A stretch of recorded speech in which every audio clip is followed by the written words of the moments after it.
ये सब जानते हैं कि जो चीता है वो हिंदुस्तान की सरजमी पर सदियों सदियों रहा, बहुत जगह उल्लेख इसका मिल जाता है, लेकिन उसके बाद किस तरीके से विलुप्त हुआ, और ये किसी स्थानीय लोगों से टकराव के कारण नहीं। भारत के अगर हम उन गांवों को देखें जो अलग अलग नेशनल रिजर्व्स के आसपास हैं, तो वो जानते हैं कोएग्जिस्ट कैसे किया जाता है, कैसे जिया जाता है एक साथ। लेकिन एक तो अंग्रेजों का वो दौर और उसके बाद राजाओं का जो शौक था शिकार का, उस कारण बहुत सारे चीताओं को हमने खोया। और ये जो चीता थे उनका इस्तेमाल कई जगहों पर, कई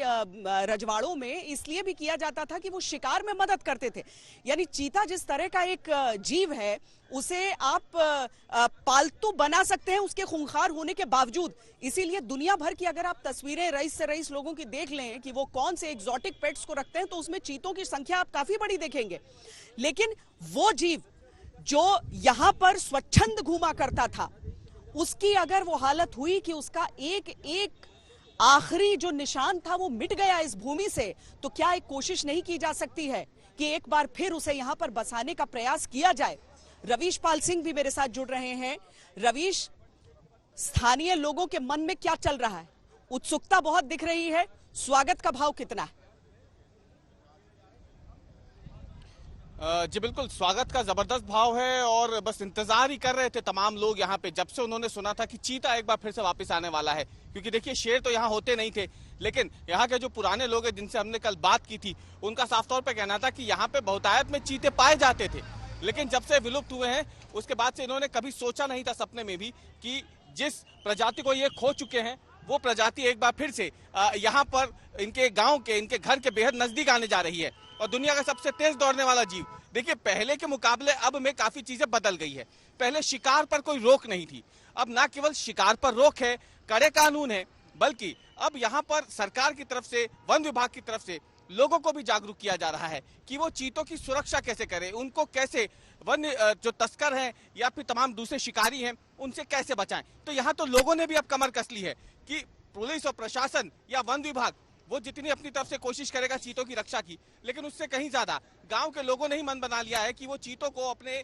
गांव के सदस्य की तरह यहाँ पे रखेंगे। और यही वजह है कि कूनो नेशनल पार्क में, जिसके बाहर ये तमाम गांव मौजूद हैं, तमाम गांव वालों ने कल जब हमसे बात की थी तो सबका यही कहना था कि चाहे उनको कुछ हो जाए, लेकिन वो जो मेहमान हमारे देश में आ रहे हैं इतने सालों के बाद, उनको अब कुछ नहीं होने देंगे। क्योंकि एक बार वो ये दंश झेल चुके हैं, चीता विलुप्त हो चुका है, अब दोबारा ऐसा ना हो, इसके लिए एक तरफ जहां सरकारी मशीनरी पूरी लगी हुई है, एक पूरी ताकत झोंक दी है, तो वहीं दूसरी तरफ लोगों ने भी कमर अपनी कसी हुई है। लोगों ने भी साफ मन बना लिया है कि अब कुछ भी हो जाए, चीतों को यहाँ से दोबारा जाने नहीं देना है। और देखिए ये कितनी, एक हम बताएं कि ये जो चीते यहाँ आएंगे, ये सिर्फ यहाँ पे ये 8 ही चीते नहीं रहेंगे। एक ये लंबा प्रोजेक्ट है जो कई सालों तक चलना है। इसमें फेज मैनर में चीतों को लाया जाएगा, लेकिन इसके अलावा ये चीतों का ब्रीडिंग सेंटर भी रहेगा। और यहाँ पर माना यह जा रहा है, अगर सरकार के प्रयास सफल रहे, यदि चीतों ने यहाँ पे सुरक्षित तरीके से ब्रीडिंग कर ली, तो चीतों की संख्या आने वाले समय में, कि जैसे बाघों की संख्या बढ़ी है, मध्य प्रदेश एक टाइगर स्टेट रह चुका है, मध्य प्रदेश लेपर्ड स्टेट भी है, यहाँ तेंदुए सबसे ज्यादा है, बाघ सबसे ज्यादा है, वहीं मध्य प्रदेश में चीते भी सबसे ज्यादा हो जाएंगे यदि ये प्रयोग सफल रहा। तो कहीं ना कहीं लोगों को भी ये पता है कि चीते अगर आएंगे तो उनका भी फायदा ही होना है, क्योंकि देश भर में इकलौती यही वो जगह रहेगी कूनो, जहां पर पर्यटक आकर चीतों का दीदार कर सकेंगे, वन्य जीव प्रेमी जो है यहाँ आएंगे। और ये जो सबसे ज्यादा कुपोषित जिला है मध्य प्रदेश का, ये विकास की एक नई इबारत दिखेगा यदि ये पूरा प्रयोग सफल हो जाता है, क्योंकि एक पूरा टूरिस्ट सर्किट यहाँ पे बन जाएगा। अगर आप ग्वालियर और आगरा की तरफ से आए तो भी आप कूनो आ सकेंगे, और अगर आप मेरे दाएं हाथ की तरफ से आए तो राजस्थान का जयपुर, रणथंभौर, वहां से भी आप कूनो पहुंच सकेंगे। तो ये पूरा इलाका जो है, इसकी तस्वीर बदल जाएगी, जैसा सरकार ने सोचा है, अगर वैसा ही प्रयोग सफल रहता है तो।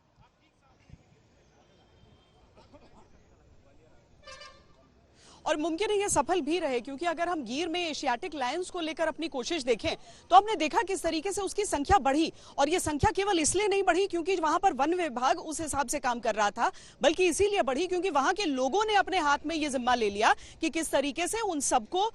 वो सुरक्षित रखना है, संरक्षित रखना है। इसीलिए ये उम्मीद की जा सकती है कि अगर चीतों का रिलोकेशन यहाँ पर हो रहा है, अगर चीते यहाँ पर आ रहे हैं, तो उन्हें यहाँ पर आम लोगों की सहभागिता से भी पूरी तरीके से महफूज रखा जा सके, उनकी जो आबादी है उसमें वृद्धि आए। और कोशिश यही है, लक्ष्य यही है। 5 साल के लिए तो कम से कम यही बताया गया है कि अभी नमीबिया हो गया या फिर साउथ अफ्रीका हो गया, वहां से जो अफ्रीकन लायंस चीताज हैं उन्हें यहां पर लाया जाएगा और अगर जरूरत पड़ी तो उनकी संख्या में इजाफा भी किया जाएगा।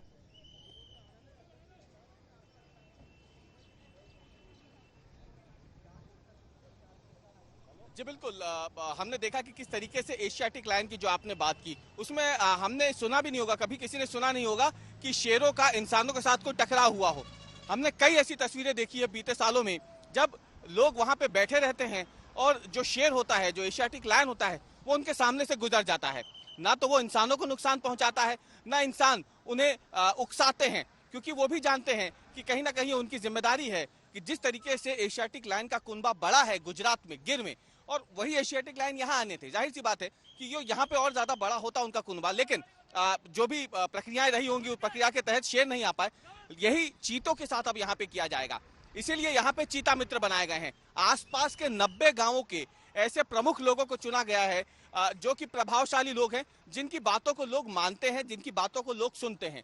उनका काम यही होगा कि न केवल वो पार्क के भीतर बल्कि कि पार्क के बाहर जो तमाम गांव मौजूद है, जो लोग मौजूद हैं, उनको जागरूक करें चीतों के लिए, उन्हें बताएं कि चीता उनका दोस्त है और इसीलिए वो चीतों को नुकसान ना पहुंचाए। देखिए, ये एक पिछड़ा हुआ इलाका है, यहाँ पे तेंदुए और चीतों में लोग बहुत ज्यादा फर्क कर नहीं पाते हैं, इसीलिए लोगों को ये फर्क समझाना बेहद ज्यादा जरूरी हो जाता है। और चीता मित्रों की जिम्मेदारी यही होगी, जहाँ एक तरफ सरकारी मशीनरी असहलों के साथ, हथियारों के साथ उनकी सुरक्षा में 24 घंटे तैनात होगी, तो वहीं दूसरी तरफ चीता मित्र जैसे लोग भी होंगे जो पार्क के बाहर चीतों के समर्थन में एक पूरा माहौल बनाएंगे, चीतों को सुरक्षित रखने में लोगों को जागरूक करेंगे, ताकि जैसे बदलाव एशियाटिक लायन के मामले में गुजरात में देखने को मिले, जो प्रयास वहां पे सफल हुए हैं, वही प्रयास मध्य प्रदेश के कूलों में भी सफल हो और विश्व मानचित्र पर अभी तक देश के सबसे पिछड़े और कुपोषित इलाकों में आने वाला ये जिला एक पर्यटन के प्रमुख केंद्र के रूप में उभर के सामने आए।